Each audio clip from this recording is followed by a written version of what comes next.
নমস্কার বন্ধুরা, আরও একটি নতুন ভিডিওতে আপনাদের সবাইকে স্বাগত। আজ আমি আপনাদের তৈরি করে দেখাবো পাকা তালের কেক। পাকা তালের তো বড়া বা পিঠে অনেকবারই খেয়েছেন, তবে কিন্তু এই কেক যদি আপনারা বাড়িতে একবার বানিয়ে খান, বাড়ির সবাই কিন্তু ভীষণভাবেই পছন্দ করবে। আর এটি সম্পূর্ণ নিরামিষভাবে তৈরি করা, বাড়ির ছোট থেকে বড় সকলেই কিন্তু ভীষণই পছন্দ করবে। আর যতটা নরম তুলতুলে ততটাই কিন্তু খেতেও টেস্টি। তো বন্ধুরা, চলুন শুরু করা যাক আজকের এই ভিডিওটি। সবার প্রথমে আমি এখানে একটি মিক্সিং বোলের মধ্যে নিয়ে নিলাম মেজারিং কাপের 1 কাপ পরিমাণ তালের পাল্প। আপনারা অবশ্যই বাড়িতে থাকা যে কোনো কাপ বা বাটি দিয়ে মেপে নেবেন, এতে করে কেকটা তৈরি করতে সুবিধা হবে। সেই কাপেরই মাপ করে দিয়ে দিলাম হাফ কাপ পরিমাণ চিনি, আর দিলাম 1/4 কাপ পরিমাণ রিফাইন্ড অয়েল, মানে 1 কাপের 4 ভাগের 1 ভাগ দিলাম। দিয়ে দিচ্ছি সামান্য পরিমাণ নুন। নুনটা অবশ্যই 1 চিমটি পরিমাণ ব্যবহার করবেন, এতে করে কেকের টেস্ট খুবই ভালো আসবে। এবার এই উপকরণগুলোকে ভালোভাবে আমাদেরকে মিশিয়ে নিতে হবে। আর বন্ধুরা, এখানে যেহেতু তালের পাল্পটা প্রচুর পরিমাণে মিষ্টি ছিল, তাই আমি এখানে চিনির পরিমাণটা কম ব্যবহার করলাম।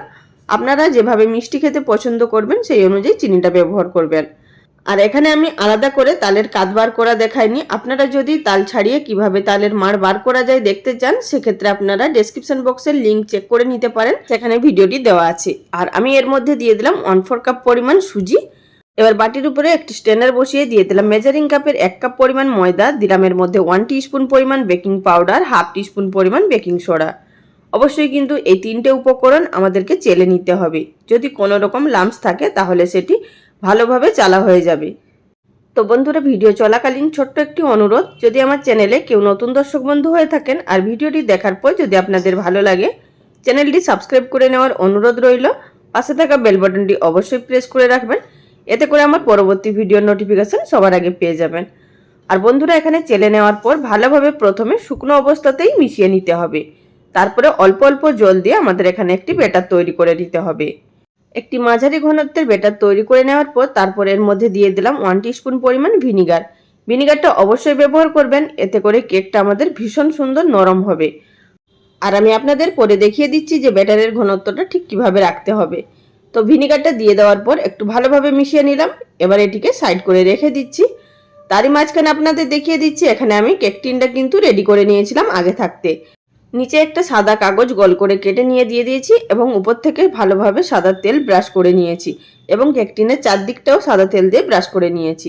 তো এখানে আমাদের কেক টিনটা সম্পূর্ণ তৈরি। আর ব্যাটারটা ততক্ষণে আমাদের 5 মিনিট মতো রেস্ট হয়ে গেছে, সুজিটা একটু নরম হয়ে গেছে। এবার উপর থেকে আমি ঠিক এভাবে ঢেলে নিচ্ছি। তো দেখতেই পাচ্ছেন যে ব্যাটারের ঘনত্বটা ঠিক কিভাবে আছে। ঠিক এইভাবেই আমাদেরকে মাঝারি ঘনত্বের ব্যাটার তৈরি করতে হবে। ব্যাটারটা দিয়ে দেওয়ার পর এইভাবে হাত দিয়ে একটুখানি টেপ টেপ করে নিচ্ছি। এইভাবে ঝাঁকিয়ে নেওয়ার ফলে কিন্তু ভেতরে যদি বাতাস থাকে তাহলে বাইরে বেরিয়ে যাবে। কেক কিন্তু আমাদের এখানে সম্পূর্ণ তৈরি। এবার কেকটা বেক করার পালা। অপরদিকে আমি গ্যাস ওভেনে আগে থাকতে একটি কড়াই খুব ভালোভাবে 5 মিনিট হাই ফ্লেমে প্রিহিট করে নিয়েছিলাম, ভেতরে একটি খাবার রাখার স্ট্যান্ড দিয়ে। তার উপরে কেক টিনটাকে বসিয়ে দিলাম। উপর থেকে ঢাকা চাপা দিয়ে গ্যাসের ফ্লেম লোতে থাকা অবস্থাতে এটিকে প্রথমে আমরা 15 মিনিটের জন্য স্টিম করে নেব। ফিরে আসছি 15 মিনিট পর। তো বন্ধুরা, এখানে 15 মিনিট পর ঢাকাটা তুলে নিচ্ছি আর আপনাদের দেখিয়ে দিচ্ছি যে কেকটা কিন্তু অনেকটাই ফুলে উঠেছে, কিন্তু সম্পূর্ণ কাঁচা আছে কেকটা। তো এই পর্যায়ে আমাদেরকে দিয়ে দিতে হবে, যদি আপনারা কিছু ড্রাই ফ্রুট ব্যবহার করেন এর উপরেই সাজিয়ে দিতে হবে। মানে কেকের উপরে সারফেসটা যখন হালকা হালকা শুকোতে শুরু করবে সেই পর্যায়ে কিন্তু আমাদের এগুলো ব্যবহার করতে হবে। যদি আগে থাকতে ব্যবহার করা হয় তাহলে কিন্তু ভেতরে ঢুকে যাবে এবং কেকটাও মাঝখান থেকে গর্ত হয়ে যাবে।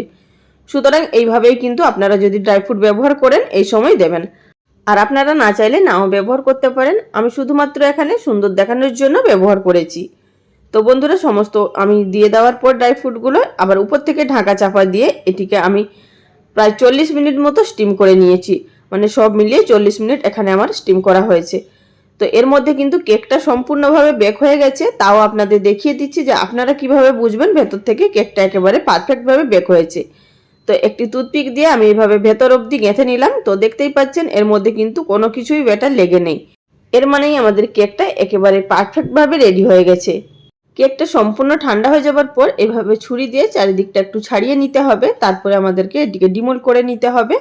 আর অবশ্যই কিন্তু মনে রাখবেন কেকটা সম্পূর্ণ ঠান্ডা হয়ে যাবার পরেই কিন্তু কেক টিন থেকে কেকটাকে বার করতে হবে। আগে যদি বার করতে যান সেক্ষেত্রে কিন্তু কেকটা ভেঙে যাবে। কেকের উপর থেকে এইভাবে একটি থালা চাপা দিয়ে উল্টো করে দিয়ে হাত দিয়ে একটু কেক টিনটাকে টেপ টেপ করে দিলেই কিন্তু কেকটা আমাদের থালার মধ্যে পড়ে যাবে। তো আশা করি দেখে বুঝতে পারছেন কেকটা কিন্তু অনায়াসে বেরিয়ে এসছে। এবার আমি উপর থেকে যে কাগজটা দিয়েছিলাম সেই কাগজটাকে তুলে নেব। তো দেখুন কত সুন্দরভাবে আমাদের কেকটা বেক হয়েছে, পেছনের কালারটাও কিন্তু খুব সুন্দর এসছে আর সামনের কালারটা তো খুব সুন্দর এসেছে, আপনারা সেটা দেখেইছেন। এবার আমি আপনাদেরকে কেকটা কেটে দেখাবো যে কেকটা ভেতর থেকে ঠিক কতটা নরম হয়েছে। তো বন্ধুরা কাটা দেখেই বুঝতে পারছেন যে কেকটা ঠিক কতটা নরম হয়েছে। আর কেকটা কিন্তু খেতেও ভীষণ টেস্টি হয়, মুখে দিলেই একেবারে মিলিয়ে যাবে। আর তালের তো একটি দুর্দান্ত ফ্লেভার থাকেই, এর মধ্যে কোনো রকম এসেন্স আলাদা করে ব্যবহার করার কোনো প্রয়োজন নেই বা এর মধ্যে ফুড কালার ব্যবহার করারও কোনো প্রয়োজন নেই। তো বন্ধুরা বাড়িতে অবশ্যই একবার বানিয়ে খান, খেয়ে আমাকে কমেন্ট করে জানাবেন আপনাদের কেমন লেগেছে। আজকের ভিডিওটা এখানেই শেষ করলাম, সবাই ভালো থাকবেন, নমস্কার।